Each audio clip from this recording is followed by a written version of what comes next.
Good Friday morning. Hey, everybody. How's it going? It is November, and you know what that means? It means that up north it's getting cold, and down here in Texas, everything is the same. This is Jeremy coming at you live once again with Redtired Podcast, and I'm here with my stunning beauty of a co-host, Jacob Valdez. Good morning, Jacob. Good morning. How are you today? Good, man. I woke up with some ice on the car. It was kind of like, what? That never happens. Well, there it goes. You just ruined my introduction. Well, it's not like the rest of the United States where it's snowing. I've been seeing people post these crazy pictures, and I'm like, all I got was ice. Yeah, ice. Yeah, and we're talking about the cold ice now, not the kind that keeps knocking on your door, right? That's a good one. It's because he's they like to stop over for coffee. Yeah. Hey, let's go to that legal guy's house. We're gonna go hang out with him for a while. Yeah, I like his guns. You want to trade? Don't mind if I do. You're the one that gets the good gun trades. I do okay. I don't really brag about my guns a whole lot because, you know, sometimes the trade isn't all that great, and sometimes, you know, you get something the government shouldn't know about. No, I'm just kidding. I'm kidding. The government knows about probably everything I have in my closet. I'm nice and legal. I passed the NICS background checks. There's no mental instability whatsoever, and so I pose zero risk to Uncle Sam. We keep him nice and happy. No, that. Nice retort. Okay. Me on the other hand. Just joking, everybody. Now, I don't pay too much attention to this, but when you do a NICS background and you're filling out all the information, do they ask for your race? Yes, they do. I wonder if that's a deciding factor. You can leave factor. It blank, though. Yeah, it's actually one of the boxes I think you can leave blank. Is that right? Because I think most gun institutions though don't allow you to, though. They want you to fill out everything. And I don't. It does say in parentheses optional, just like your Social Security and everything. But I don't know. I used to help run a gun store, so I'm very familiar with that form. I don't have a problem filling that form out in its total accuracy, because I mean, you know, at the end of the day, if this whole white privilege thing is really paying out, then I'm safe, right?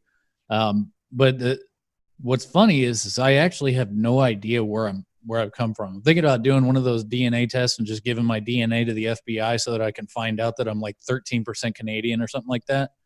Mm-hmm. I got to find out. So, you know, that way, if I ever do head up north, at least I can pick up a little bit of French so I fit in with all the other frou-frou wieners. Well, one thing you do have to put on there, and unfortunately there's not like undecided box, is your sex. You do have to pick male or female. What? Mm-hmm. How bigoted. How dare you? I'm not going to buy a gun. Your form is judging me. I am so totally offended right now. I should be able to wear a pink tutu if I want to. I'm looking at the form right now because I have a whole copy document on my computer. I'm actually wrong. It is not optional. You have to put ethnicity, and it's only two boxes: Hispanic or Latino, or not Hispanic or Latino. And that's box A, 10A, and then 10B is race. In addition to ethnicity, select one or more that, you know, describes you. So you have American Indian or Alaskan Native, Asian, Black, or African American, Native Hawaiian or other Pacific Islander, or white. So maybe there's that institutional racism that we keep hearing so much about. Yeah. Wait. Let me see that piece of paper again. Wait a minute. This guy's Hispanic. No gun for you. And actually, the only thing that's optional on here is your Social Security. You do not have to put your Social Security, but to make things, and we all know this, to make any government process a lot faster, to identify you a lot easier, and to make sure it's you, is, you know, it's easier just to put your Social Security on there, because there's so many like Jeremy Berries. You don't know. I know there's a lot of Jacob about this, so I don't risk it. And so I just put my social, so I know it comes back. Oh, you're clear. You take your firearm home today, and there you go. Yeah, it's unfortunate, but we're both fairly commonly named. I was surprised. I didn't know there were so many berries in the world, but there's a whole lot of us. We're everywhere. Speaking of Social Security numbers, I posted something on Facebook today that I thought you might find a little bit interesting and maybe even a little bit humorous. So not too terribly long ago, I posted there was a picture, something I pulled off of Reddit, and it was somebody saying, I just found out that if you post your Social Security number, then Facebook or Twitter or whatever platform it was, it will automatically censor the numbers. And the guy just put a bunch of X's, and people were actually responding to this. And they were actually putting up their Social Security numbers on social media. It was like, oh, it's not working for me. What, WTF? Well, there's another one.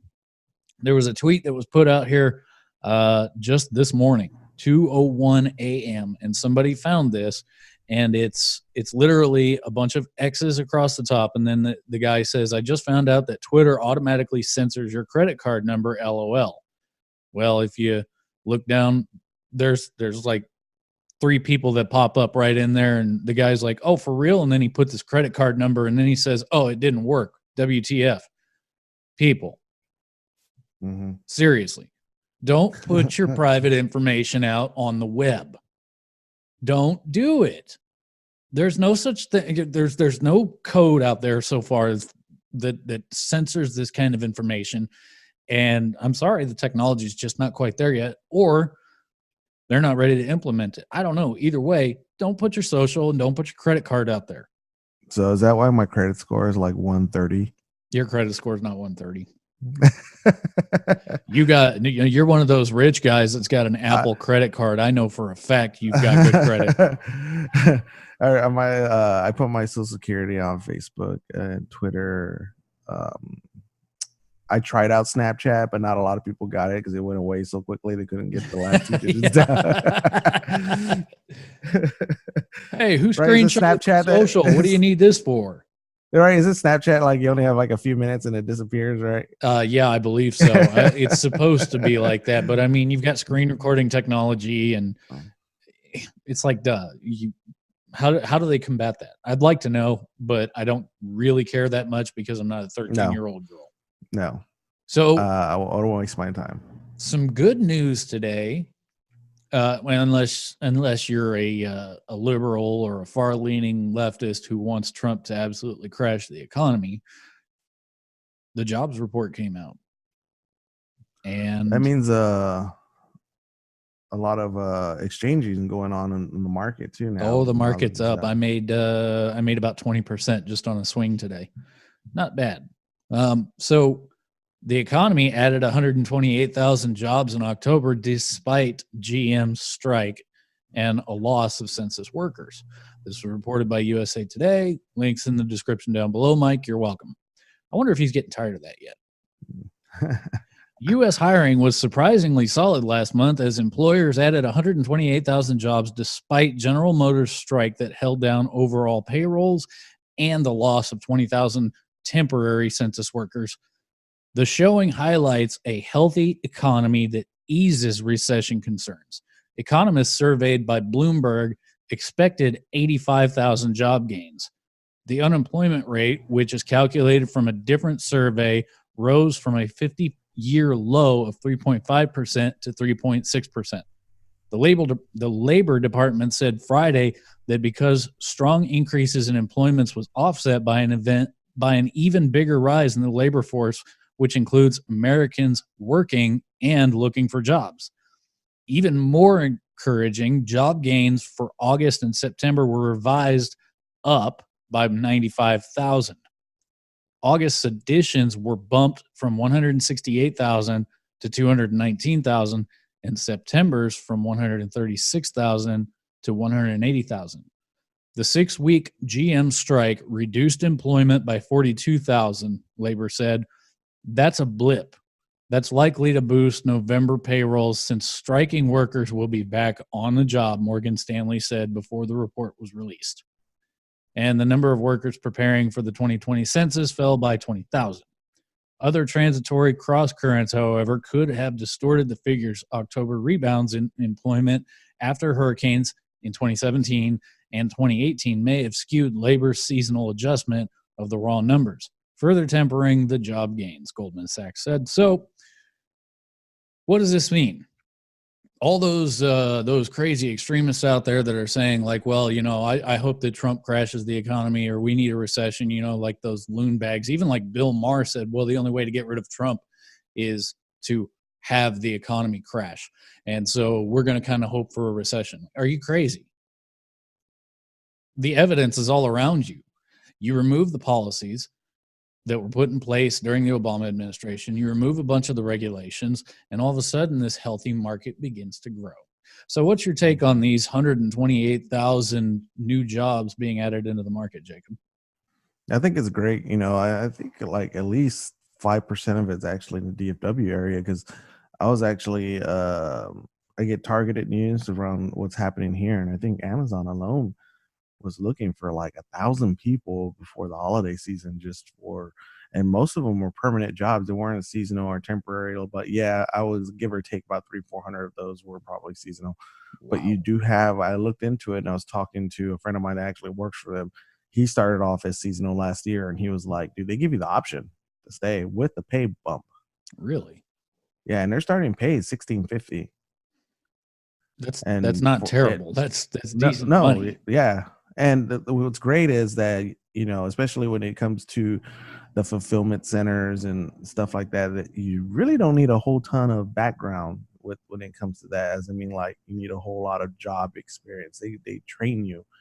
And so I was like, man, that's pretty neat. So I do believe that the market's growing, and, if you have, great, I hate just using Amazon, but I'm going to cheer for a company that's doing the right thing. And, if more companies like Amazon are doing the right thing and just creating jobs and just keeps continuously helping the economy on both ends, the consumer side of keeping things cheap, and for the worker side is paying employees properly for what they're doing, and I think right there alone, the one thing that's going to happen though, I think, especially for Amazon, is that, everyone has turnover. But if a job becomes so great, then it's going to be employee locked, like boom, no one wants to leave, which is great though.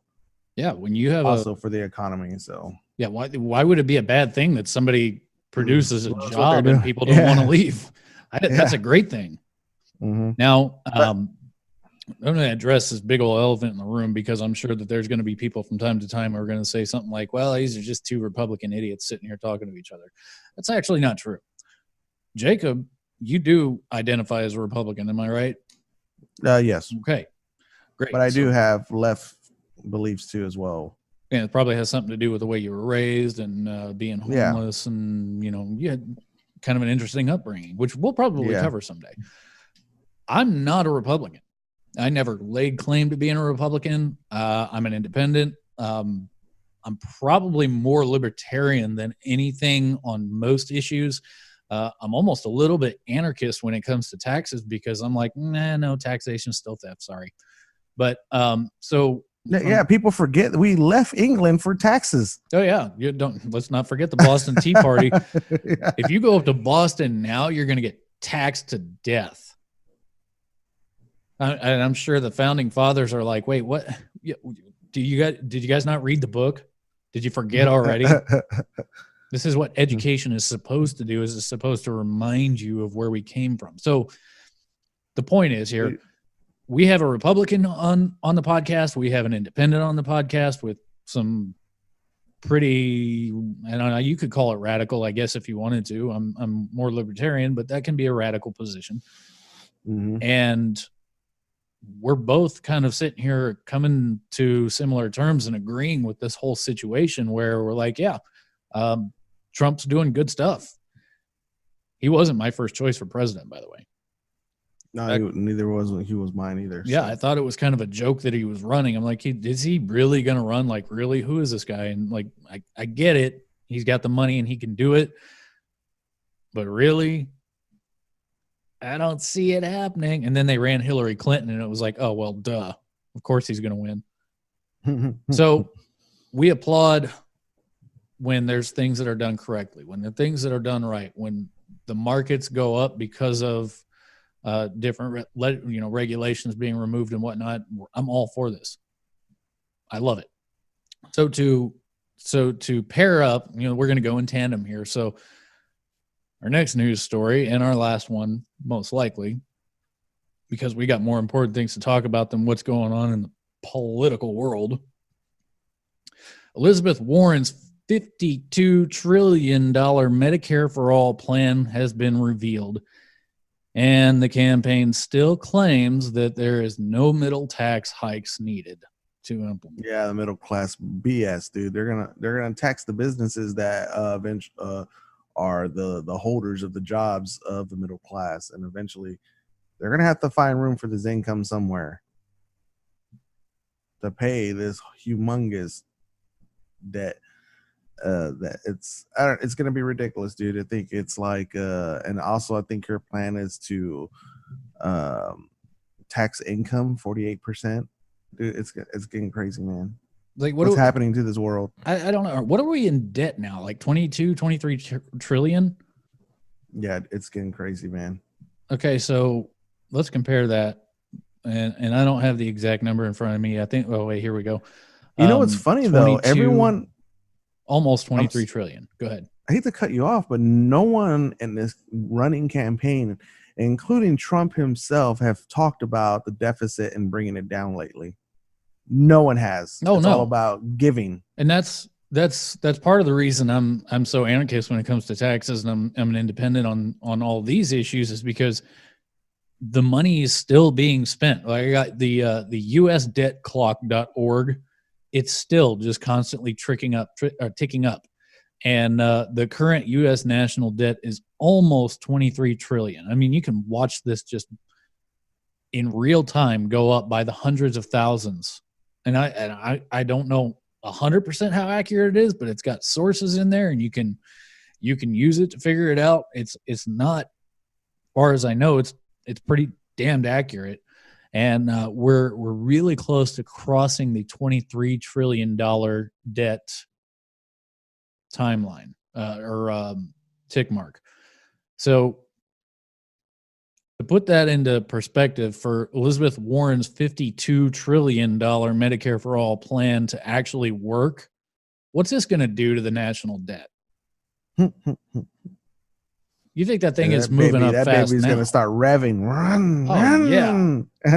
This thing is a full V12 engine, and it's going to start running like crazy. So, source Fox News in the description. You're welcome, Mike. Exclusive, apparently, I guess, whatever.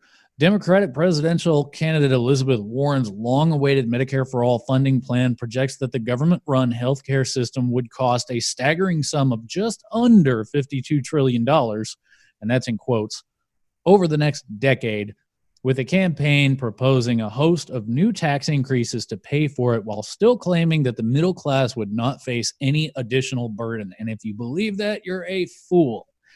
We don't need to raise taxes on the middle class by 1 penny to finance Medicare for All, Senator Warren, Democrat of Massachusetts, said in her plan, a copy of which was obtained by Fox News in advance of its release Friday. In a tweet posted after its report was first published, Warren reiterated that pledge while asserting that she can return $11 trillion to American families.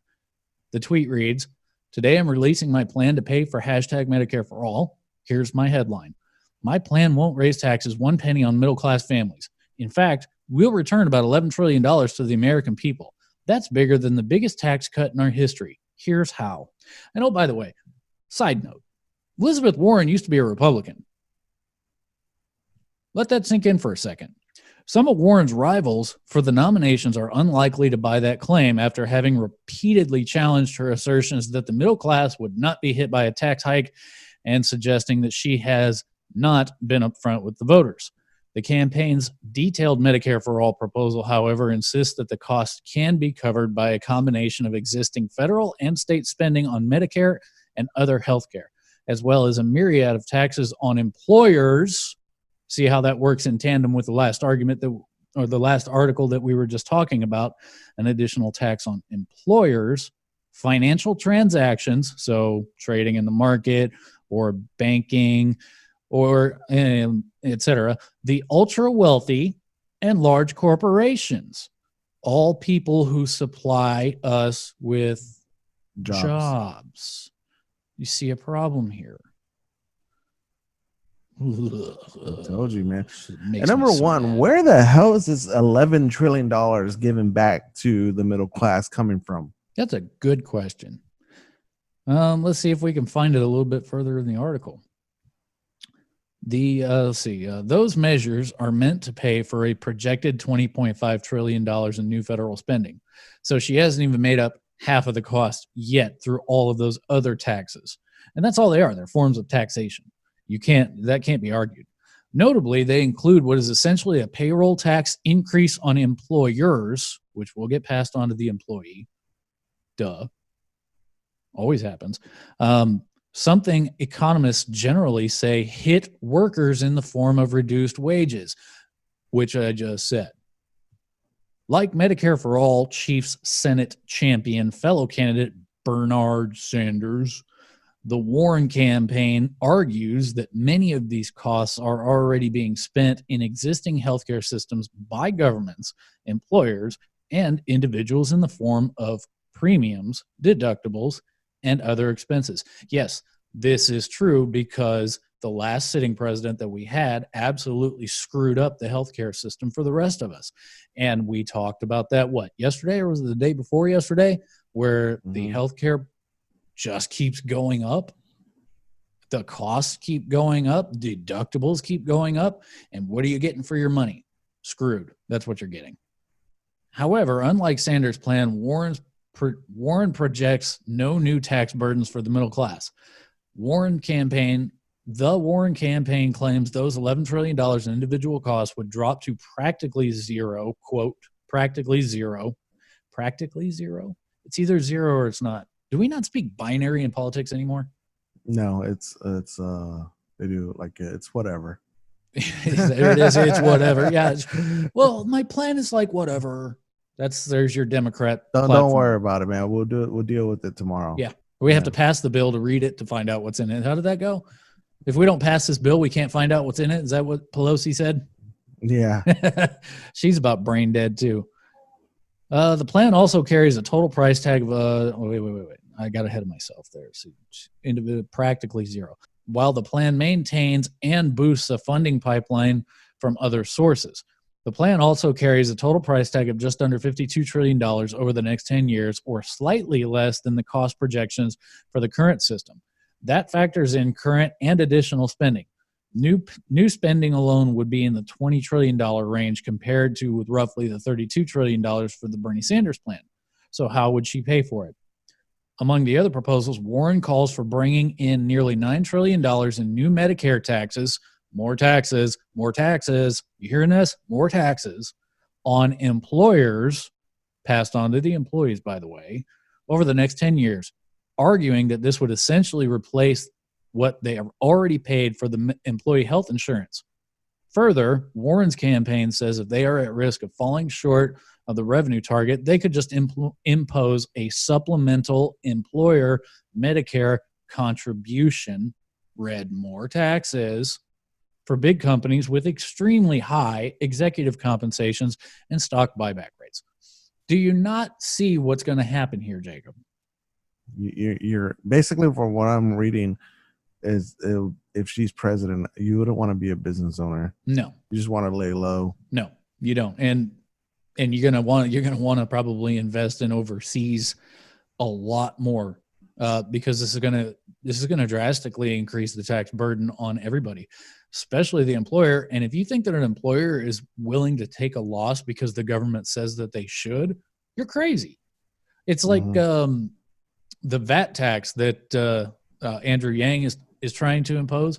If you look at this VAT tax, okay, yeah, the value added tax. Well, we can implement X amount of dollars because we go ahead and just charge big companies for all of the services and the things that they do, and we're just going to use that VAT tax, and that's what's going to implement our give the Americans $1,000 a month. Dude, all you're doing is you're taking money from here, from this hand, my left hand. You can't see it. This is my left hand. This is my right hand. They're taking money from here and they're putting it here. Only they're acting as the arbiter of all of this mess. Why would you want the government taking money from one of your hands and then putting it in another hand and saying, well, look what they did for us? No, it pushes the consumption rates down. It crushes the businesses and it makes it damn near impossible for a small business to actually be able to be created, thus destroying your economy or holding it back at the very, very best case scenario. Yeah. Also, what's crazy is that a lot of people are not talking about is what is it going to do to the value of the dollar? Oh, it's going to increase the rate of inflation. Yep. So all of you people who've got your money put away in the market and you're using relatively safe investments and able to be able to live off of, say, dividends or interest earned, that's gone. Yeah, because I'm not an economist, so I don't know, but I'm just guessing. The highest it went with Obama was 8%, which is ridiculous. So I can only imagine if this all passed the floor, all her bills or whatever. This is worst case scenario if she was president. Dude, I can see it pushing double digits inflation rate. Yep. Well, then you also have to take into account there's another side of the story. So in this crazy scenario where there is an actual Elizabeth Warren presidency, okay, first of all, we're going to go right back to being the laughing stock of everybody overseas. Everybody in, other countries, they're going to be like, yeah, you put her in charge. Are you serious? And be like, it's kind of like Germany having Angela Merkel in charge. Everybody's laughing at them now. Oh yeah, you guys were real big hot shit when it was when you were over there during World War II and you were trying to take everything over. But guess what? Times they haven't changed. So I'm rambling a little bit here, but if you take this back to the worst case scenario where there's a Democrat that actually does beat out Donald Trump, which, come on, give me a break. There's far too many people supporting him openly nowadays. If you take into account the fact that we're still gonna have the House, the Senate, we've still got the Supreme Court. Like people don't understand this is the president is not the supreme ruler of the land. He's not. You have to face Congress. You have to face the Senate. You have to get all these bills. That's why his hand's been tied for 2 years. That's why he hasn't been able to push any policy. Yeah, the 2018 election when the House, I believe it was the House, was flipped for Democrats. Yep. I could be wrong on that, and I'm not going to fact check it right now because I'm just too damn lazy. But when you look at that, you've got one branch of the Congress itself that can sit there and basically filibuster, which is what they've been doing his entire presidency. My God, it's been impeachment after impeachment after impeachment. We're going to do this. Oh, well, we didn't find anything in the Mueller report. Well, what about Ukraine? What about Ukraine? Well, he called Ukraine. Yeah, he's the president. I'm sure he's going to have to talk to him at some point. Well, he said something wrong. Impeach. What did he say wrong? We don't know yet. We're investigating it. Impeach. You're setting a really dangerous precedent for the next time that a Democrat comes into office. Yeah, exactly. It's going to be, and what's crazy, what I'm scared of, Trump does win, right? And by some miracle, it flops again. The House is red and the Senate is blue. I don't. Then worst case again. That's the worst case scenario, where over the next 4 years, because come on, I'm not. It's like a no brainer that Trump pulls this victory off, because there's so many people that are jaded by the extreme left. But that's what the government was originally intended to do, was to be in massive gridlock, so that even if there is some kind of a crazy, I don't know, overtaking, the government tries to overthrow people's rights and blah, blah, blah. Well, we've got two parties that are standing in each other's way, and they're essentially shooting at each other and getting absolutely nothing done. So we have a do nothing Congress. And that's still not a terrible thing, because a do-nothing Congress doesn't exactly go backwards, does it? And also, too, that the people who put him in office are going to start realizing, like, holy crap, nothing's gotten done. You would think that, wouldn't you? And yet Nancy Pelosi has still been in Congress for like 40 decades. Not 40 decades. Well, I mean, at her age, what is she, like 900 years old? You're thinking of Ginsburg. You know, she's still going to be riding this out. Oh, yeah, guys. She's starting, this is so off topic. I'm sorry. But do you know Ruth Bader Ginsburg? She's starting to really look like Stephen Hawking. Yeah. Well, I mean, Stephen Hawking actually probably looks a little bit better, but he's dead. So you got to give him a little bit of credit there. But she's starting to look like Stephen Hawking. She can't even hold her head up right. But anyway, enough of the politics. Those links will be in the article. You're welcome, Mike. So let's get to the main topic today. Jacob, give us some information. Give us some growth. Give us something. Well, besides the weather changing, and I think Sunday we'll put the clocks back or whatever, or fall back. Yeah. One thing happened today. We talked about it a few episodes back, gearing up for this day. And yeah, Apple TV Plus is finally live.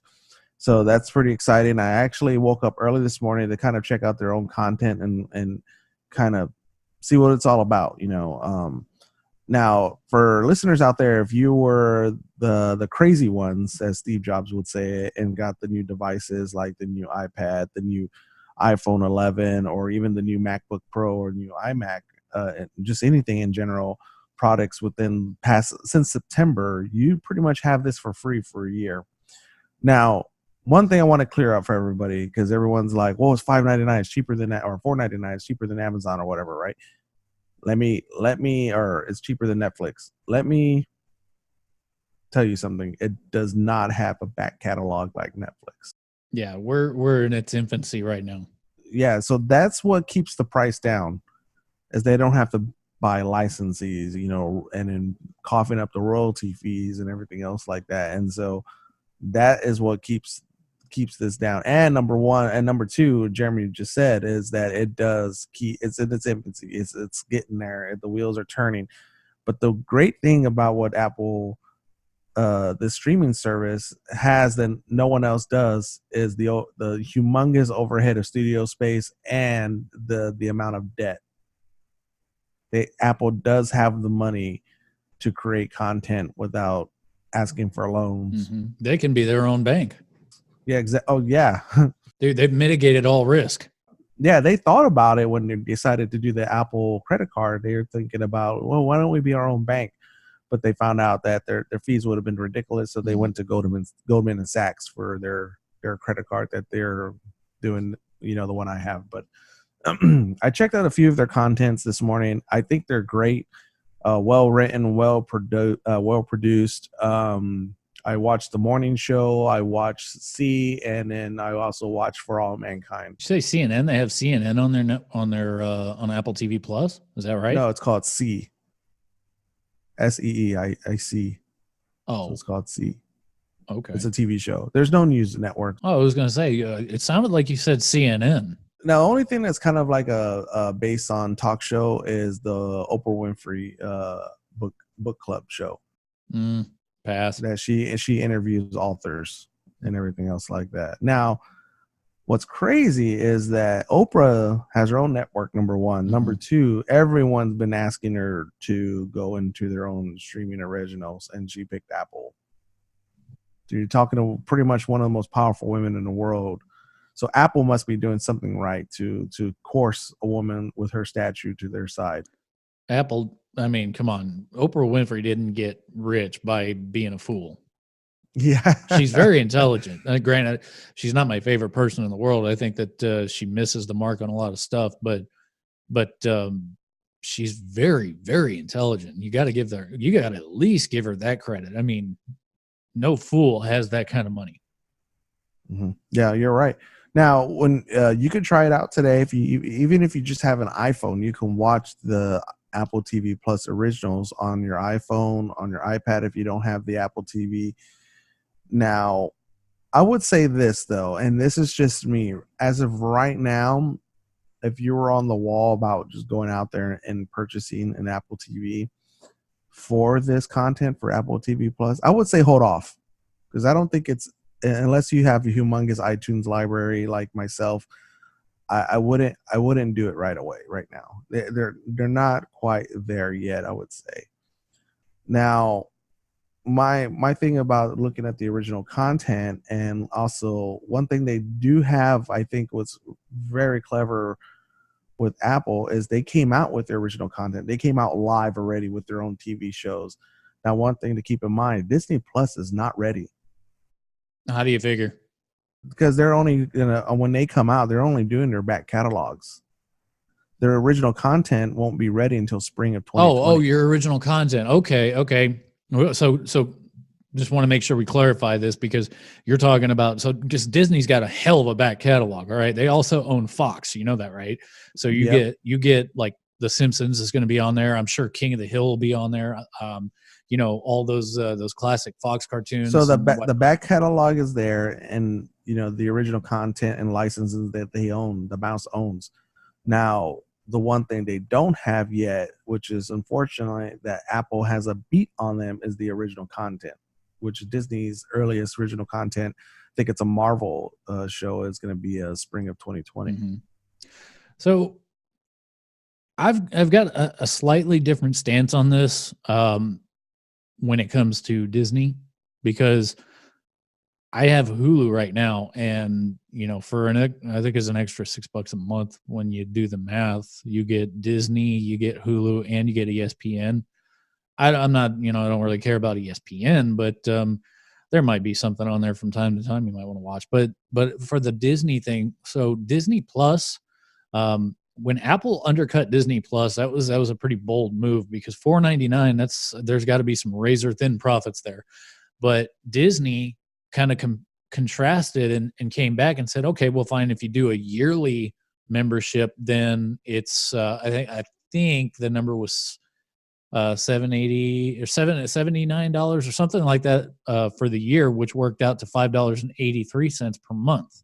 So especially if you're somebody who's got kids who loves Disney, and I don't know many little girls who don't love Disney. So for that reason alone, I'm considering Disney Plus, because we would have that entire back catalog of all the Disney Pixar movies, which they loved when they were younger. And hell, I love them. They're good. No, yeah, they are. Now, here's a thing I see in the future, and I'm not reading this from articles.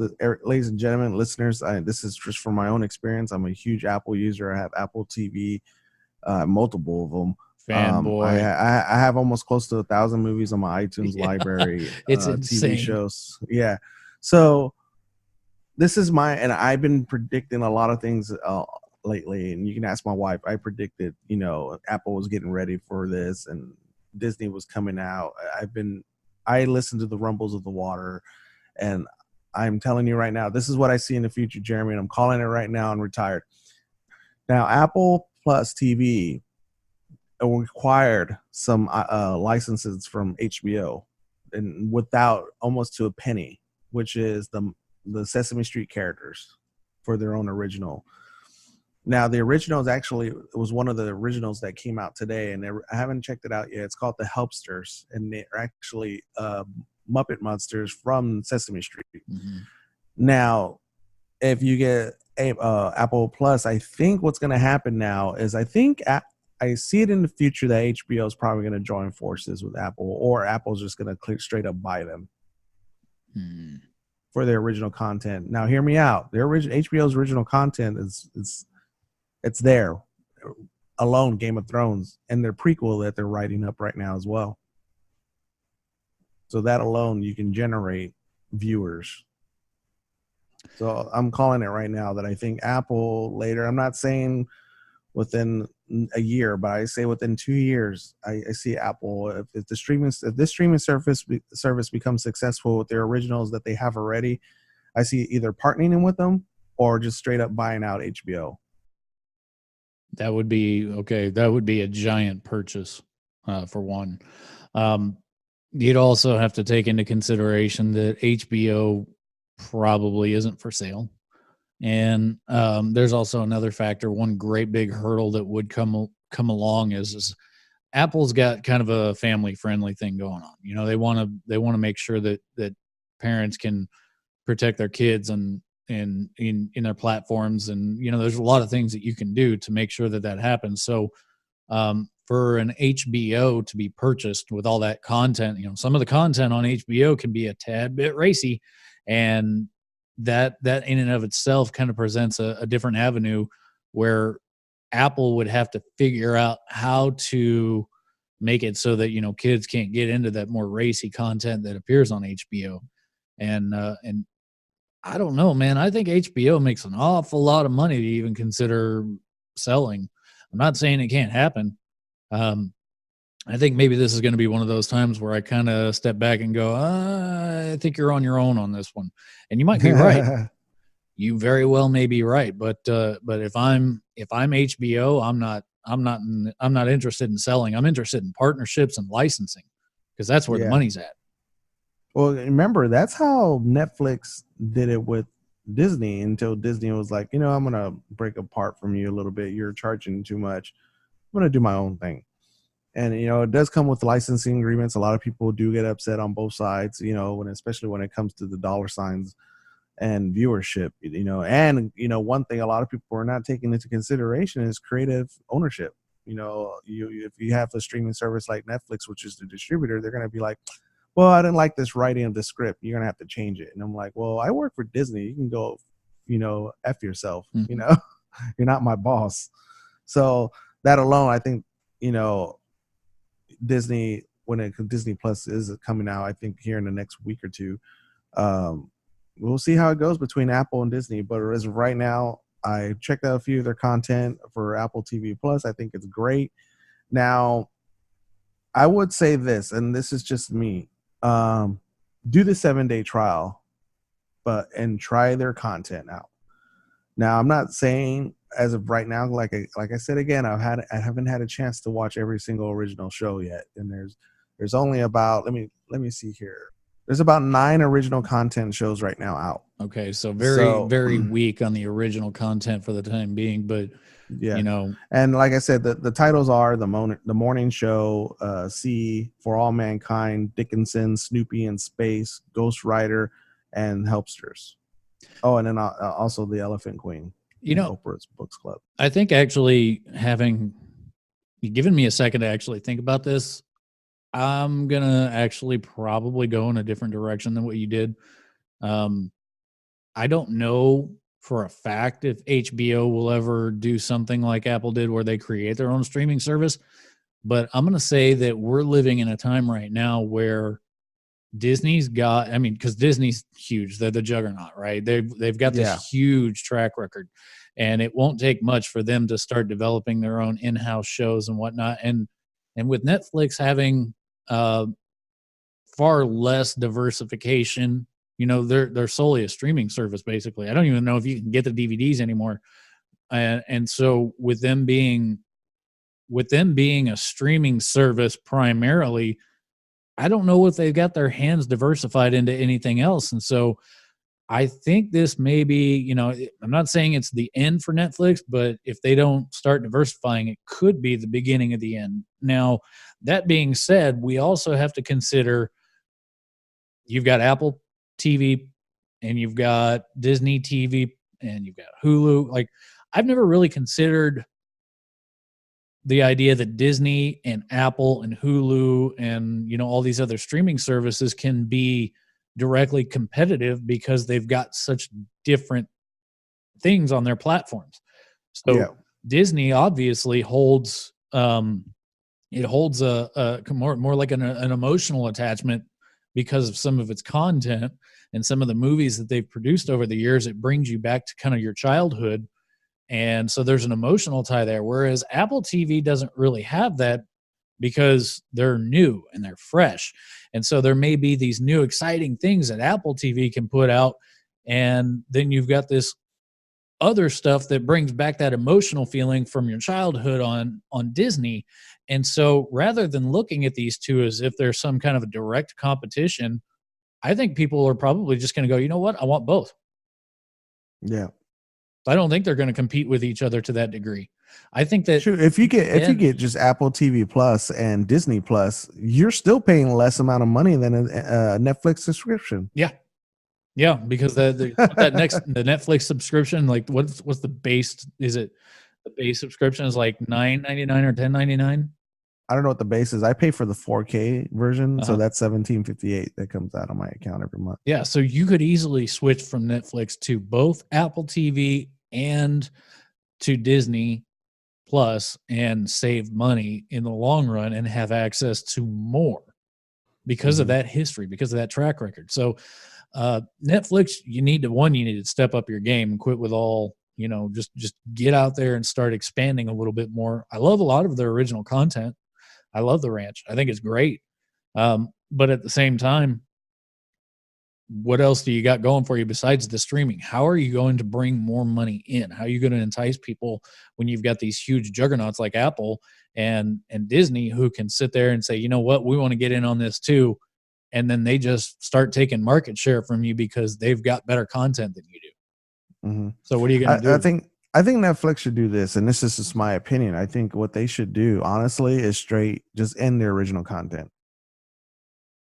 I think they should stop because that's what's putting them in debt, and that's what is when they initially got out, when they initially started doing original content, they pulled out a $10 billion loan. They should be done paying that off. That was a long time ago. So I honestly think is just shut the doors on the original content because because unfortunately you're not going to compete against the dollar of Disney and the dollar of Apple when they start offering large checks to these screenplay writers and these directors. Like J.J. Abrams already signed an exclusive 10-year contract with Apple TV Plus. That's one big hitter in Hollywood. So I what? can only imagine, like, if they start getting like the Steven Spielberg, the Christopher Nolans, and I know Netflix has they paid what was it? I think it was like $600 million for Adam Sandler exclusive for like a 10-movie deal. Mhm. Netflix did that or whatever. So to be honest, I think for them to cut that's the only way I could think of them for cutting costs. That or deleting a lot of their back catalog, because that's just straight up overhead, and keep the original content and maybe make better original content. I think too as well. Wait. So do you want them to stop making original content, or do you want to? Either or. Because you're okay. Okay, so you're giving me an either or scenario because I'm getting confused here now. No. It has to be either or. You have to start saving money somewhere I don't know that without darnishing the program itself, or shut down their DVD delivery service. And Who still again, I does don't that? know if they still do it. Do Yeah. they? Okay, that's strange. I would probably nix that, but as far as shutting down original content, I think that would be catastrophic to their brand. I think that people would go like, you know what? Well, Netflix doesn't have the ranch or Stranger Things, or you know what? Screw Netflix. They're not that good anyways. Maybe I was a big fan of Orange is the New Black, and Netflix said, well, we're just not making enough money on it, so and it's gone. Okay, well, I'm going to Apple TV or Disney Plus. I think I think that would be a huge mistake for them to even consider that. Or I don't know. They have to find ways to cut costs and cut a lot of this overhead. That's what that is. I think Netflix is bloating right now. With overpriced. Their content is kind of sloppy right now with their newer shows. I really don't like them, and that's just my personal opinion. Everyone has their own opinion. What they really had going for them for the longest time, and unfortunately they canceled them. Which the Ranch was. This is their last season. Stranger Things. I don't know how much more you can get out of those kids. They're eventually gonna grow up. you know. Uh, Number three, I think it was House of Cards. You got rid of Kevin Spacey, so that show's pretty much done with. Well, Kevin Spacey is a different story. That was a justified. Yeah, Yeah. I'm just saying though that show is done for now. But these shows that put Netflix on the map, where else can you go? You come up with something more fresher, and again, that comes with finding the screenplay writers, the directors to jump on board, and that money needs to come from somewhere. And unfortunately, what is next? Raising their prices because they're not growing as fast no more. You read that we talked about that earlier on the earlier podcast, that they were upset because their growth didn't hit market for the first time. Well, I predicted that when they raised their prices that would hurt their growth, and it did. You know, it's starting to sound like we're just like tooting our own horn over here. Well, I predicted it, so well, it did happen though. Okay, you and at the same time that they raised their prices, Hulu cut their prices. We can't forget about that. And when that happened, what did we say? That's not good for business. You're making a mistake. People are used to these lower prices, and they're used to the convenience and the simplicity. And when you start raising prices, people start abandoning ship. And what did they do? They raised their prices. People started abandoning ship, and all of a sudden, there's a market for streaming, and everybody and their mom can get into it. And you're not the king of the castle anymore. You're just not. Yeah, and Hulu's database is not a, it's a fracture of what Netflix, back catalog is, but they do it right to the point their books are settled and they can get back to the consumer, like again, lowering the prices, which is great. And I think that was a really good like kick in the knee to Netflix.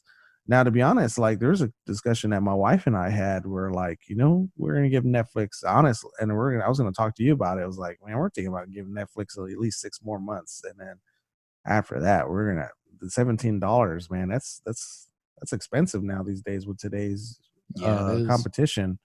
And you know what's really crazy is the cable companies are still charging there's some people in my city that they got like cable and internet, and Oh, their hundreds of dollars. their bill is like $160 a month, and I'm like, for what?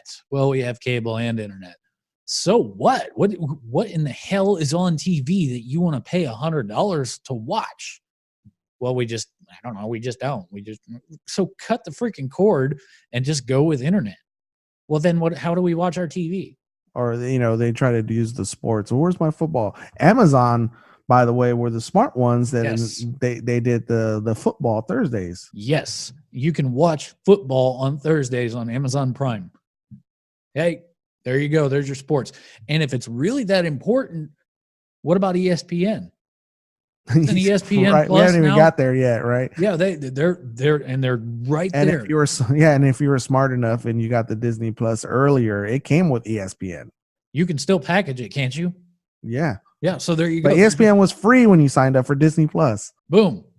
Problem solved. Cut the freaking cable, send these cable companies packing, and put you have the power and the authority over your own budget to put these cable companies out to pasture. There's no reason not to. My God, how long has it been since you've had cable? Oh, Jesus, that's a good question, Jeremy. My oldest daughter was 2 years old when I cut cable off. 2. I think when I met, well, actually, 5 years, right when I met my wife, I think is when I was like, I'm done paying whatever amount for Showtime, HBO, and it sucks is that I even asked the cable company, I'm like, well, can I take off channels I don't watch? Well, we don't do that. It's either all or nothing, and that's the kicker there. And the thing what I love about the streaming service is that first of all, there's no contracts, and number, if I find out, it's easy to find out what's coming out on Netflix or Hulu. Oh, Hulu's content just came out, a new Hulu original.